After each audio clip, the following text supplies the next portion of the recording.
അബൂബക്കർ സിദ്ദീഖ് റളിയല്ലാഹു അൻഹു ഭരണമേറ്റെടുത്തപ്പോ ഒരുപാട് ആളുകൾ ഇസ്ലാമിൽ നിന്ന് മുർത്തദ്ദായി പോയ സന്ദർഭം.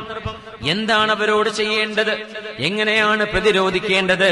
എങ്ങനെയാണ് ഇസ്ലാമിന്റെ മതിൽക്കെട്ടുകളെ വിള്ളലില്ലാതെ സൂക്ഷിക്കേണ്ടത് എന്ന് സിദ്ദീഖ് റളിയല്ലാഹു അൻഹു സ്വഹാബിമാരോട് മശ്വറ ചെയ്തതിന് ശേഷമാണ് മഹാനവറുകൾ എക്സ്പെഡിഷൻ ആരംഭിക്കുന്നത്.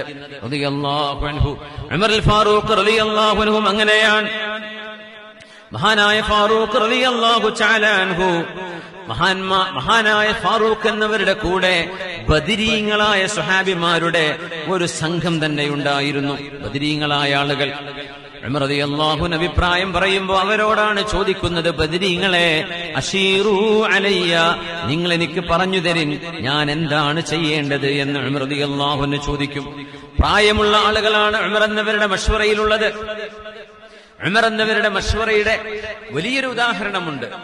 ഷാമിലേക്ക് ഡമസ്കസ് കഴിഞ്ഞ് ഫലസ്തീനിലേക്ക് ഉമർ റളിയല്ലാഹു അൻഹു പോകുന്ന രംഗം സ്വഹീഹ് മുസ്ലിമിൽ ഹദീസുണ്ട്.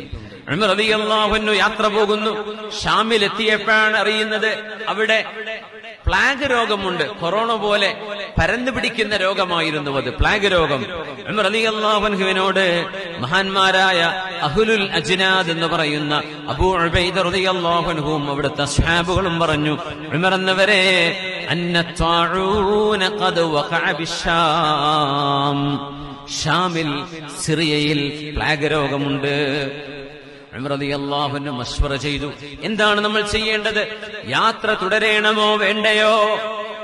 ഇബ്നു അബ്ബാസ് ഞങ്ങൾ പറയട്ടെ, ഉമർ റളിയല്ലാഹു അൻഹു ഇത് കേട്ടപ്പോൾ ആദ്യം ചെയ്തത്, ഉദ്ഉലി അൽ മുഹാജിരീൻ അൽ അവ്വലീൻ, ഹബീബിന്റെ മുഹാജിറുകളോട് വരാൻ വേണ്ടി പറയൂ. മുഹാജിറുകൾ എല്ലാവരും വന്നു. അവരോട് ചർച്ച ചെയ്തു എന്താണ് വേണ്ടത്. അങ്ങനെ ഹബീബായ നബി തങ്ങളുടെ ഹദീസുകൾ കേട്ടവരൊക്കെ പറഞ്ഞു കൊടുക്കാൻ തുടങ്ങി. അവരുടെ അഭിപ്രായമാണ് ഉമർ തങ്ങൾ സ്വീകരിച്ചത്. ഇദാ വഖഅത് ത്വാഊനു ഫീ, ഒരു നാട്ടിലെങ്ങാനും ഫീ ബലദിൻ, ഒരു നാട്ടിൽ പ്ലാഗ് രോഗം വന്നാൽ ആ നാട്ടുകാർ പുറത്തു പോവരുത്, പുറം നാട്ടുകാർ അങ്ങോട്ടും വരരുത്, ആ അസുഖം ഭേദമാകുന്നവരെ എന്ന്.